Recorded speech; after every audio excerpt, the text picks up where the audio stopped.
네, 지금 전국 곳곳에서 눈이 내리고 있습니다. 이번 눈이 얼마나 내리는지 또 추위는 언제 누그러지는지 알아보겠습니다. 네, 기상 전문 기자 김재훈 기자 나왔습니다. 안녕하세요. 네, 안녕하세요.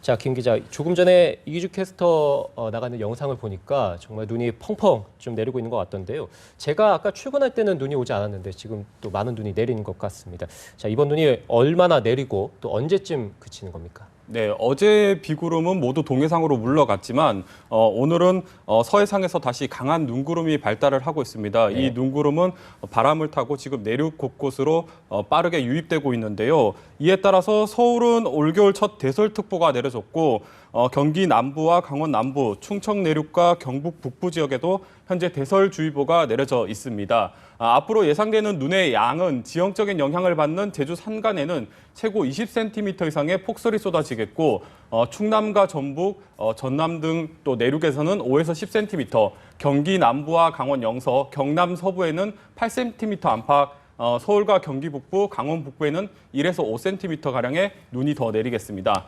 이번 눈은 오늘 밤부터 중부지방을 시작으로 소강 상태에 들겠는데요. 다만 충청과 호남 지역은 내일 오전까지 서해안을 중심으로 많은 눈이 내리는 곳이 있겠습니다. 기상청은 눈과 함께 기온이 많이 떨어져서 결빙되는 곳이 많겠다며 보행과 교통안전에 각별히 유의해달라고 당부했습니다. 네, 또 밤사이 기온도 많이 떨어졌던데요. 네. 네, 눈과 함께 찬바람이 불면서 추위도 다시 시작이 됐습니다. 먼저 오늘 아침 서울의 기온이 0도 안팎을 기록했고 철원 영하 0.8도, 또 중부 대부분 지방이 다시 영하권으로 내려갔습니다. 광주도 영상 5도 안팎으로 떨어지면서 남부 지방에서도 하루 사이에만 기온이 10도 가까이 떨어지면서 추운 날씨를 보이고 있습니다. 한낮에도 기온은 오르지 못하겠는데요. 대부분의 지방이 낮 기온이 5도 안팎이 예상이 됩니다. 여기에 종일 찬바람이 불면서 체감 온도는 영하권에 머무는 곳이 많겠습니다. 내일은 북쪽에서 찬 공기가 추가적으로 내려오면서 기온이 더 내려갑니다. 서울의 아침 기온이 영하 4도, 대관령은 영하 10도까지 떨어집니다. 주말부터는 기온이 다소 오르겠지만 평년보다는 기온이 낮습니다. 지난주까지만 해도 지난주에는 강추위가 찾아왔었는데 이번 주는 지난주만큼의 강추위는 아닙니다. 하지만 최근에 워낙 포근한 날씨를 보였기 때문에 갑자기 추워져서 더 춥게 느껴질 수도 있겠습니다. 건강 잃지 않도록 각별히 유의를 하셔야겠습니다.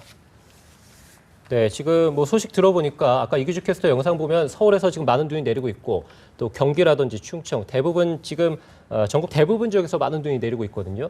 지역들이 근데 주로 서쪽 지역들인 것 같아요. 네, 보통은 저희가 알기로는 대부분의 폭설은 동해안에서 뭐 산이 많다 보니까 폭설이 내린다 이렇게 저희가 알고 있었는데 자, 오늘은 서쪽 지방에서 주로 이렇게 눈이 많이 내리고 있는 원인 뭐라고 보십니까? 네, 이맘때면 한반도 북서쪽에서 차가운 시베리아 고기압이 우리나라로 확장을 하게 됩니다. 이때 한반도 상공에는 영하 한 30도에서 40도 정도에 되는 매우 찬 공기가 우리나라로 밀려오게 되는데요. 이 공기가 내륙으로만 지나면 문제는 없겠지만 상대적으로 따뜻한 바다 위를 지나게 됩니다. 보통 상층 공기와 하층 공기가 15도 정도 차이가 나게 되면 구름이 잘 만들어지는데 보통 이 정도 추위가 찾아오면 상층과 하층 간의 기온 차이가 20도 이상 벌어지게 됩니다. 그러니까 눈구름이 아주 잘 만들어질 수 있는 환경이 되는 거고요. 그렇다면 이 눈구름이 어디로 향하는지는 풍향이 결정을 하게 되는데 북풍이 불면 서해안과 제주에 폭설이 내리게 되고 서풍이 강하게 되면 서울과 경기도에 많은 눈이 내리게 됩니다. 오늘은 서풍 계열이 우세하기 때문에 네. 눈이 내륙으로 들어오는 것이고요. 내일은 북풍이 우세하기 때문에 주로 충남과 호남 지역에 눈이 더 많이 내릴 것으로 보고 있습니다. 네, 그 최근에 중국에서 스모그가 많이 발생하고 있다라는 소식을 들었는데요. 이번에 오는 눈에도 혹시 그 스모그가 포함될 가능성도 있는 건가요? 네, 먼저 중국의 상황을 좀 전해드리자면 지난 27일부터 베이징을 중심으로 심각한 스모그가 연일 발생을 했습니다. 중국 환경당국에 따르면 베이징 지역의 초미세먼지 농도는 세제곱미터당 1000마이크로그램에 육박한 것으로 나타났는데요. 이 농도는 세계보건기구의 기준치에 무려 40배가 넘는 수치입니다. 이에 따라서 베이징시는 올 들어 두 번째로 황색 경보를 발령을 하고 시민들의 외출을 자제를 당부를 했습니다. 어제부터는 바람이 다소 불면서 중국의 스모그는 많이 옅어졌습니다. 그런데 문제는 이 바람이 한반도를 향하고 있습니다. 어젯밤 경기와 충청 일부 지역은 미세먼지 농도가 높아지기도 했었지만 다행히 어제와 오늘 눈비가 내리면서 미세먼지 농도는 평소와 비슷한 수준을 보이고 있습니다. 다만 이 오염물질이 눈과 비에 섞여서 내린다는 건데요. 그러니까 어제 오늘 내리는 눈비는 산성눈이나 산성비일 가능성이 아주 높습니다. 물론 산성비가 인체에 유해하다, 괜찮다, 이런 거는 아직 명확하게 밝혀지지는 않았지만 네. 분명한 것은 중국에서 날아오는 오염물질은 인체에 유해하다는 점입니다.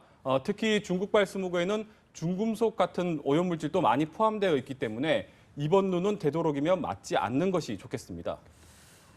네, 지금 겨울이 시작한 지 이제 얼마 되지 않았죠. 눈과 비가 전국적으로 내리고 있고 또 최근에 포근하다가 갑자기 또 기온이 크게 떨어지면서 상당히 추워졌는데 이번 달 날씨가 정말 심상치 않은 것 같습니다. 어떻게 이번 달 날씨를 좀 전망하고 있는지 알려주시죠. 네, 요즘 날씨는 계절답지 않게 참 변덕을 많이 부리고 있습니다. 네. 먼저 지난달 같은 경우에는 비가 참 많이 내렸습니다. 11월 한 달 중 절반가량이 눈이나 비가 내렸고 강수량도 평년치의 3배를 웃돌았습니다. 기온 변화도 아주 극심했었는데요. 지난 수능일 같은 경우 서울의 기온이 21도까지 오르면서 11월 중순으로는 관측 사상 가장 높은 기온을 보였습니다. 하지만 불과 2주 사이에 강추위가 찾아오면서 서울의 기온이 영하 7도까지 떨어지면서 기온차가 무려 30도 가까이 나기도 했었습니다. 이처럼 들쭉날쭉한 날씨는 한반도 남쪽에서 몰려오는 엘니뇨의 열기와 북쪽의 북극 한파가 한반도를 사이에 두고 서로 힘겨루기를 하고 있기 때문인데요. 네. 예를 들면 남쪽에 엘니뇨의 열기가 유입되는 날에는 평년보다 포근한 겨울 날씨를 보이다가도 북극의 한파가 몰려오는 날에는 갑자기 강추위가 찾아오게 됩니다. 이 두 세력은 이번 겨울에 최고조를 이룰 것으로 전망이 되고 있기 때문에 내년 1월까지는 날씨가 아주 변덕스러울 것으로 전망이 되고 있습니다. 또 두 세력 모두 눈이나 비구름을 많이 몰고 다닙니다. 따라서 지형적인 영향을 받는 서해안과 동해안에서는 많은 눈이 쏟아질 것으로 보입니다. 이들 지역에서는 눈으로 인한 시설물 피해가 없도록 각별히 대비를 잘 하셔야겠습니다. 네, 알겠습니다. 지금까지 김재훈 기상전문기자와 이야기 나눠봤습니다. 고맙습니다.